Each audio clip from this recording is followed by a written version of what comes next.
Comme j'ai l'habitude de le dire, on a résolu à moitié un problème quand on en a fait l'historique, et je me reporte à quelques 40 ans en arrière,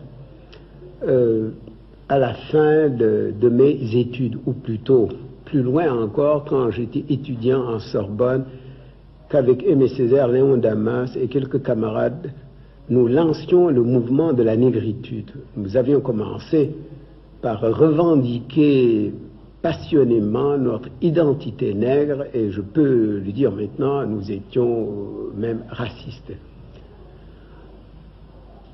J'avais commencé par être déchiré par ce double courant qui m'entraînait vers les valeurs du monde noir et qui me retenait dans les valeurs européennes et françaises en général.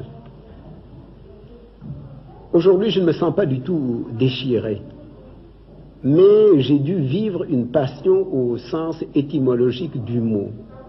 Donc nous avions commencé par revendiquer notre négritude avec passion, mais il y a eu la guerre, il y a eu le nazisme. J'ai été prisonnier pendant 2 ans et je me suis mis à relire les Grecs et je me suis mis à méditer sur le miracle grec, et j'ai fini par découvrir que le miracle grec, c'était le miracle du métissage culturel. Ce sont les Grecs qui, pendant plus de 1000 ans, ont fait les plus grands éloges des négro-africains.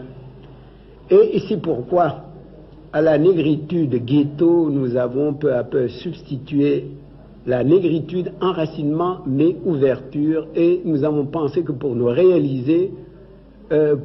réaliser l'évangile que nous prêchions, pour employer une formule de Sartre, il nous fallait être des métis nous-mêmes et assimiler les valeurs fécondantes de la civilisation européenne en général et française en particulier, qu'il fallait greffer sur la raison intuitive, la raison discursive. Et il fallait que ces deux raisons se fécondent mutuellement, car c'est dans cette fécondation que le miracle grec s'est produit, et c'est le cas de la France. Qu'est-ce que c'est que la France? Il y a 2 races en France. Il y a les Méditerranéens au sud de la Loire, et il y a les Indo-Européens au nord de la Loire. Et c'est la greffe indo-européenne sur la racine, sur le tronc méditerranéen, qui fait la valeur incomparable de la civilisation française.